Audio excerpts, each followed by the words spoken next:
Pengo la Shomari Kapombe naweza nikasema kwa 85% linaweza likapata mbadala sahihi ukilinganisha na eneo la katikati ambalo kwangu mimi bado sijaona mtu sahihi ambaye anaweza akafit vizuri katika eneo la midfielder, kwa maana ile box to box midfielder bado sijamuona. Lakini eneo la chini kwa maana Yusuf Kagoma ni miongoni mwa wachezaji ambao wana uwezo mkubwa wa kufanya vizuri. Kwa hivyo tumsubiri mwalimu tuone anaweza kampiki mchezaji gani ambaye anaweza katupa ile test ambayo amekuwa akionyesha kijana Mudathir Yahya.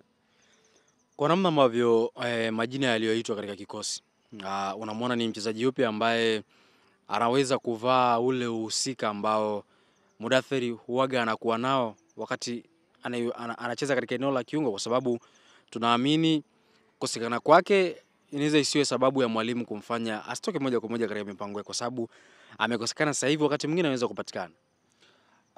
Nadhani mwalimu anaweza akatumia anaweza kubadilisha baadhi ya wachezaji majukumu.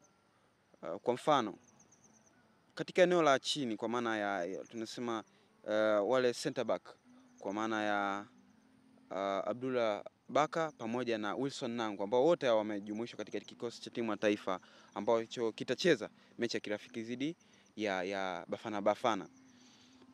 Lakini pia kuna mtu kama Abdulrazak Hamza, ni miongoni mwa wachezaji ambao wameendelea kufanya vizuri katika vilabu vyao.